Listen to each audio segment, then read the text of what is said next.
Good afternoon, 7th class. Today we are going to start our new chapter 24th, and chapter name is Institutional Representation of Democracy.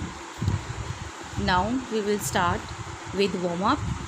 In the previous chapter, we studied about democracy, its evolution, and the basic values and ideas of democracy. बेटा जो इससे previous chapter है 23rd, उसमें हम read कर चुके हैं democracy के बारे में कि व्हाट इज़ डेमोक्रेसी और इसका एवोल्यूशन कैसे हुआ। एवोल्यूशन मीन्स ग्रोथ, की जो डेमोक्रेसी है उसकी ग्रोथ कैसे हुई, उसका विकास कैसे हुआ, और डेमोक्रेसी की बेसिक वैल्यूज़ और आइडिया डेमोक्रेसी, इन सब के बारे में हम स्टडी कर चुके हैं। In this chapter, our focus will be on electoral processes and the political parties which are associated with those processes. इस चैप्टर के अंदर हम क्या रीड करने वाले हैं, इलेक्टोरल प्रोसेस, यानी कि वो चुनावी प्रक्रिया जिसके थ्रू हम अपने रिप्रेजेंटेटिव को चूज़ करते हैं और वही रिप्रेजेंटेटिव जो हमारे थ्रू चूज़ हुए हैं वो गवर्नमेंट को रन करते हैं। तो इस चैप्टर के अंदर हम उस पूरे प्रोसेस को स्टडी करेंगे जो कि डेमोक्रेसी के थ्रू हमको प्रोवाइड की गई है, और इसी के थ्रू हम अपने रिप्रेजेंटेटिव को चूज़ करते हैं और वही रिप्रेजेंटेटिव आगे चलकर गवर्नमेंट बनाते हैं। Despite equality being the goal of all democratic nations, inequality also exists in some form of the other in these democratic nation.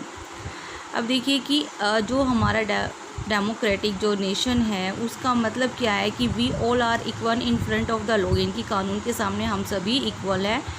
लेकिन इतनी सारी इक्वलिटी के गोल के बाद भी हमारे डेमोक्रेटिक के अंदर बहुत सारी इनइक्वलिटी आज भी एग्जिस्ट है, यानी कि मौजूद हैं, जो कि हमें कहीं ना कहीं अपने आसपास सराउंडिंग हम उस इनइक्वलिटी को, असमानता को हम देख सकते हैं।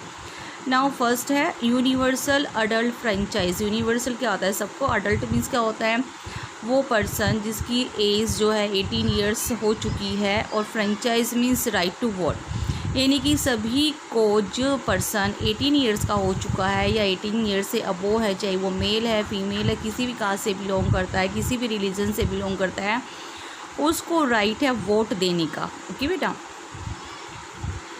फ्रेंचाइज और suffrage is the right to vote granted to the citizen of a country by the government.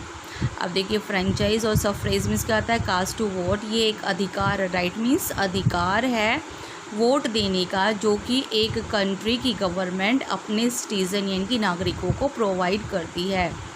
One of the key feature of a democracy is the right to vote and elect one's representative. अब देखिए जो democracy का की feature है, की feature means जो main सबसे ज़्यादा जो इसकी क्वालिटी है वो क्या है कि डेमोक्रेसी में सभी जो पर्सन है वो अपने रिप्रेजेंटेटिव को चूज़ करने का उनको राइट मिलता है, राइट यानी कि अधिकार मिलता है। और ये अधिकार कैसे मिलता है, वो अपने वोट के थ्रू अपने रिप्रेजेंटेटिव को चूज़ कर सकते हैं। The Indian constitution ensure that any citizen who has attain the age of 18 has the right to vote.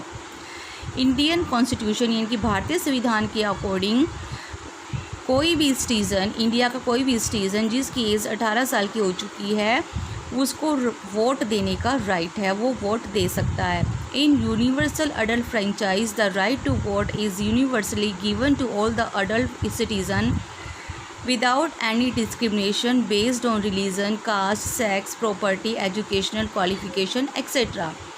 It means कि सभी को वोट देने का राइट है, सिर्फ उसको क्या होना चाहिए, इंडियन सिटीज़न होना चाहिए, चाहे वो किसी भी कास्ट से बिलोंग करता हो, किसी भी धर्म से बिलोंग करता हो, चाहे वो मेल है फीमेल है, उसके पास प्रॉपर्टी है या नहीं है, वो पढ़ा लिखा है या नहीं, सिर्फ उसकी एज क्या होनी चाहिए, 18 ईयर्स का होना चाहिए और वो भारतीय नागरिक होना चाहिए।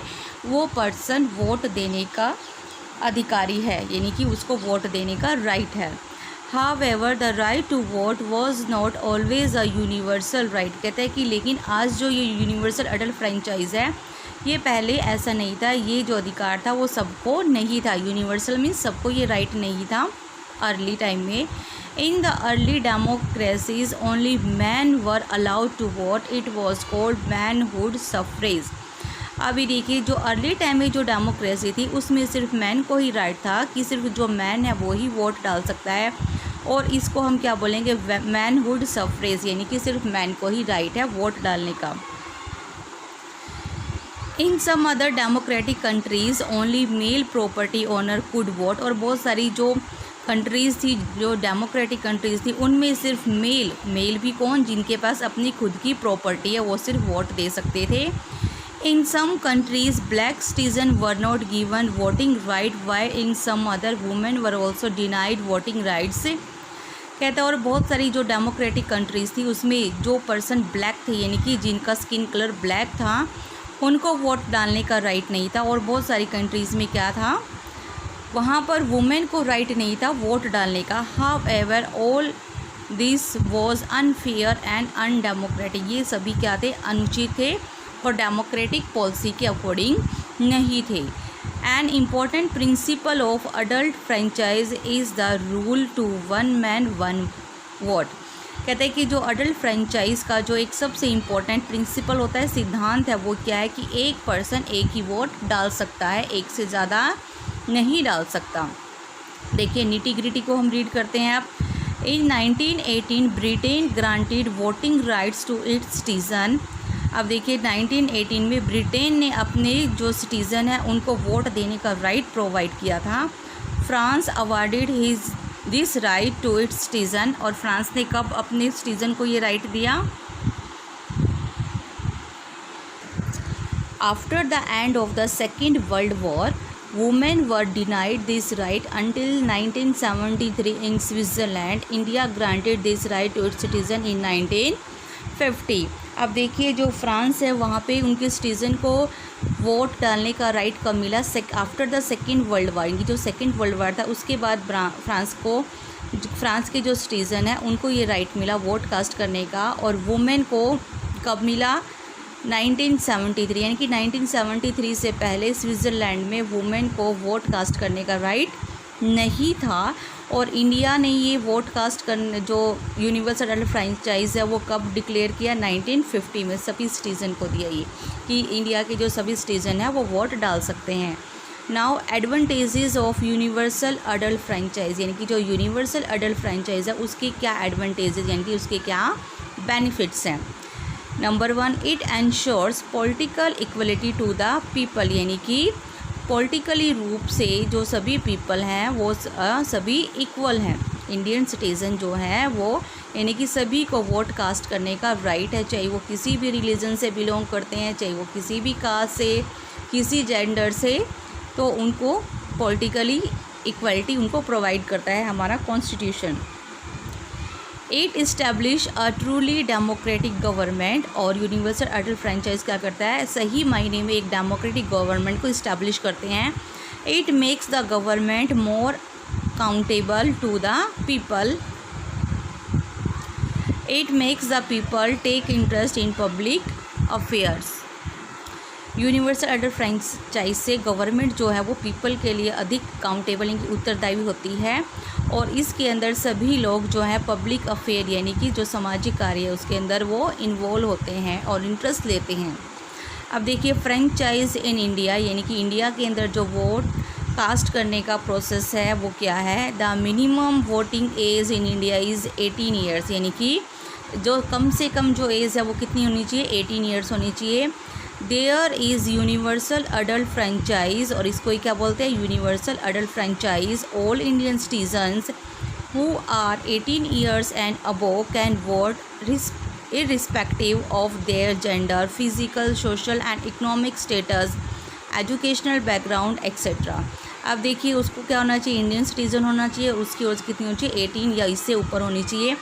वो वोट कास्ट कर सकता है चाहे वो किसी भी जेंडर से बिलोंग करता हो, इट मीन्स मेल हो, फीमेल हो, फिज़िकल यानी कि हैंडीकैप्ड हो, या किसी भी तरह से हो, तो उसको राइट है। सोशल एंड इकोनॉमिक स्टेटस, चाहे उसका सामाजिक स्तर कैसा हो, इकोनॉमिक स्तर कैसा हो, चाहे वो पढ़ा लिखा हो, चाहे वो इलिटरेट हो, उन सभी को वोट कास्ट करने का राइट है।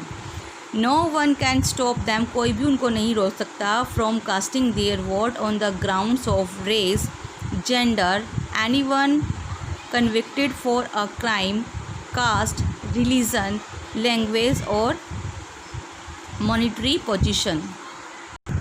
मॉनिटरी मीन्स होता है बेटा रिलेटिंग टू मनी, यानी कि चाहे वो अमीर है गरीब है इससे कोई फ़र्क नहीं पड़ता।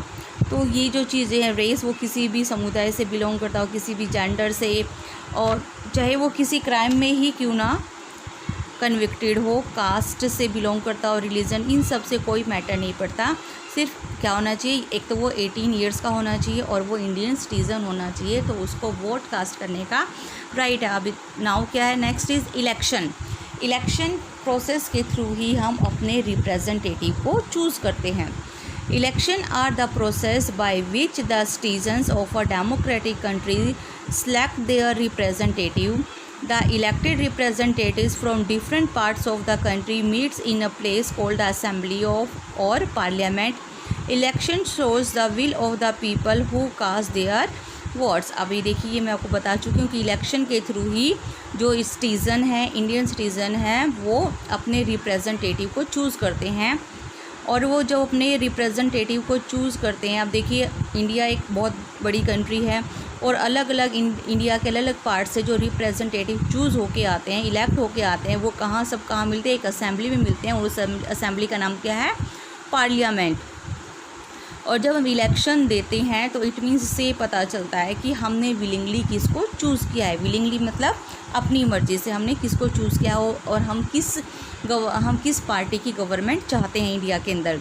Elections are of two types. Election जो होते हैं वो दो तरह के होते हैं, direct elections and indirect election. एक तो सीधे तरीके से जो हम किसी को चूज़ करते हैं वो, और एक इनडायरेक्टली जो हम चूज़ करते हैं। Now firstly we will study direct election.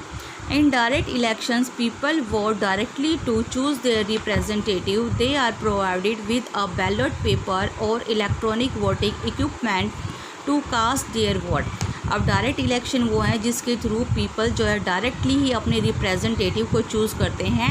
या तो उनको एक बैलेट पेपर प्रोवाइड किया जाता है या कोई इलेक्ट्रॉनिक मशीन होती है, इक्विपमेंट होता है कोई मशीन, जिसके थ्रू पीपल अपने वोट को कास्ट करते हैं, यानी कि अपने वोट को देते हैं। After all the votes are cast the counting begins. और जब सभी वोट कास्ट हो जाते हैं तो उनकी काउंटिंग की जाती है।